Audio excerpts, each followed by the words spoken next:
Sleep paralysis. True stories. First, I'll start by explaining what sleep paralysis is. Sleep paralysis is a terrifying phenomenon where you wake up, but your body is locked in place. Your mind is awake, but you're trapped, unable to move or speak, caught between sleep and reality. In this state, many report seeing shadowy figures, feeling an unbearable pressure on their chest, and a suffocating sense of dread. Now, here are 3 chilling sleep paralysis stories that will make you fear the night. Story number 1. I first experienced sleep paralysis when I was 16, but nothing compared to what happened last year. It was a stressful time, new job, new apartment, and endless nights spent worrying about bills. That night, I was so tired I collapsed onto my bed without even changing out of my work clothes. The moment I drifted off, I felt the familiar grip of paralysis lock my body down.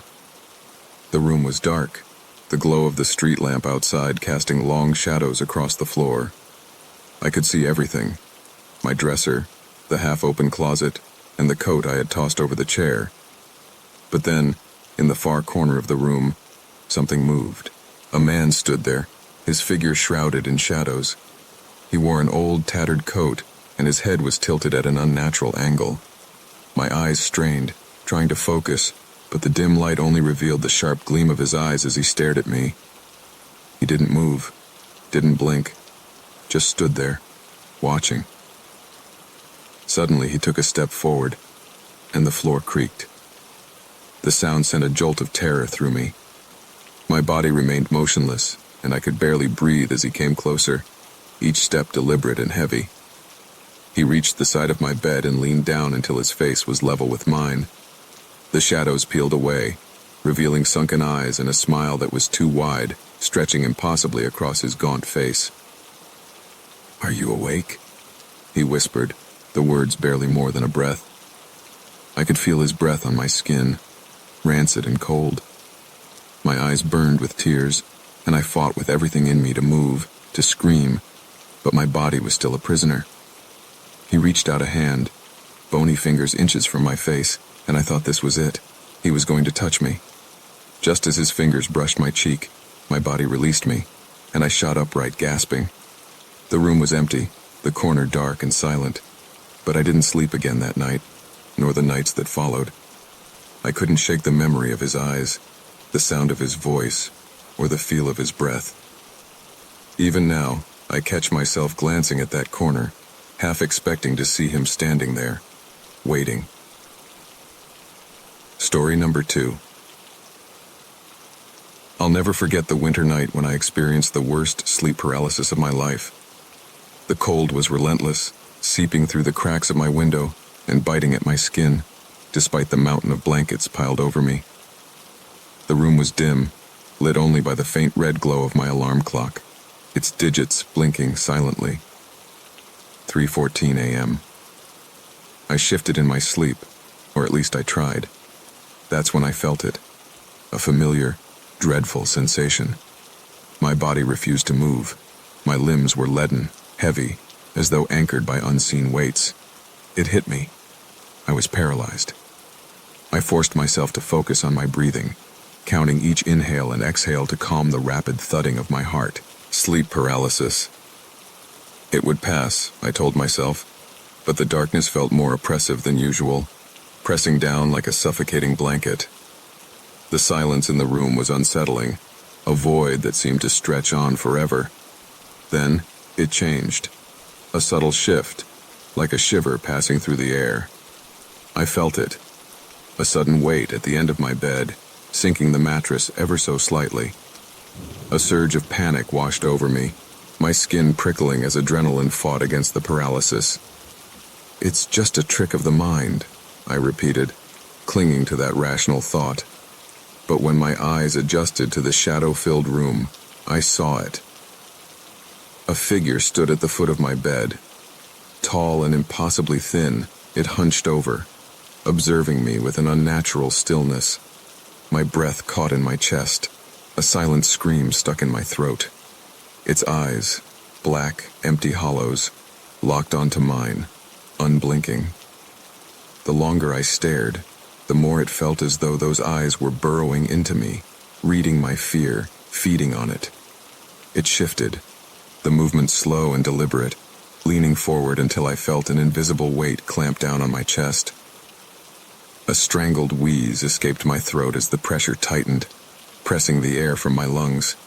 The sound of breathing, ragged and uneven, filled the room, inching closer. My eyes burned with unshed tears, and I squeezed them shut, willing myself to wake up, to break free.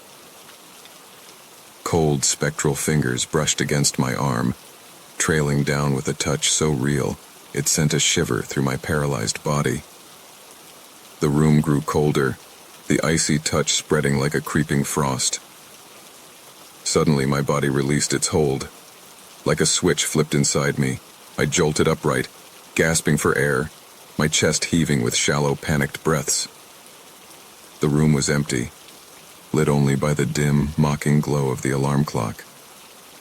3:16 a.m. The silence returned, heavy and suffocating, but the ghostly weight of that touch lingered, freezing against my skin. To this day, I can't forget those eyes, black and hollow, staring into me as though they were a window to something far worse.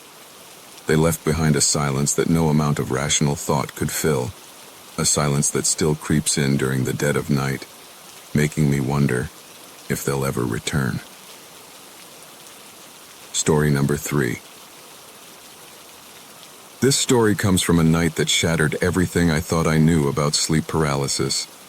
I had been up late, surrounded by the comforting clutter of my room, textbooks with dog-eared pages, loose papers scribbled with notes, and my laptop humming softly in the background. The only light was the cool blue glow of my desk lamp, casting elongated shadows that stretched across the walls. The air felt thick, heavy with the stress of the upcoming exam, and exhaustion crept into my limbs like a slow tide. When I finally collapsed onto my bed, my mind still raced, replaying facts and formulas like a broken record. It felt like minutes had passed when that familiar bone-deep sensation swept over me. I was aware, hyper-aware, but trapped in my body, muscles frozen as though bound by invisible chains. I could see everything, the books scattered across my desk, the blanket half draped over me, the glow of the lamp barely reaching the corners of the room.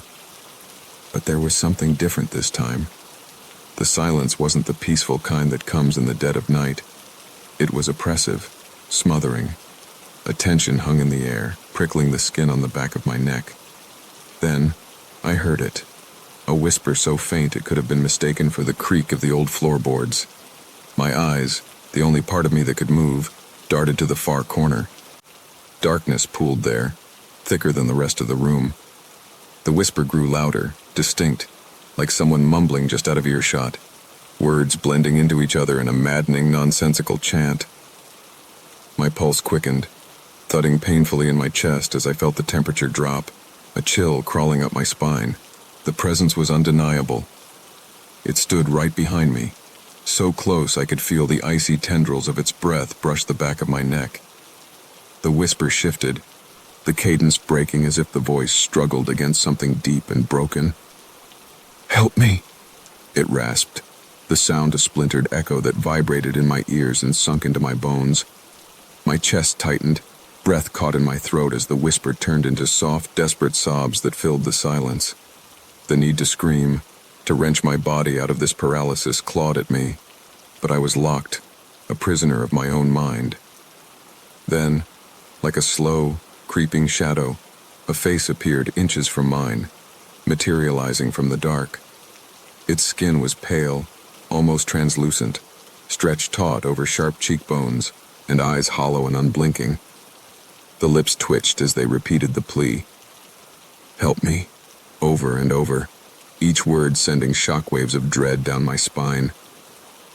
The sobs built into a wail, a sound so raw and filled with torment that it reverberated through my chest, squeezing my heart with its intensity. Just as my vision blurred with tears, a sudden jolt of freedom hit me, and I gasped, lurching upright in bed. The room was exactly as it had been. The blue glow of the lamp, the mess of my notes, the silence. But my body was slick with sweat, and my hands trembled as if the touch of that cold, spectral breath still lingered. Even now, the echo of that fractured hollow "help me" remains, haunting the corners of my mind and leaving me to wonder if one night it will return.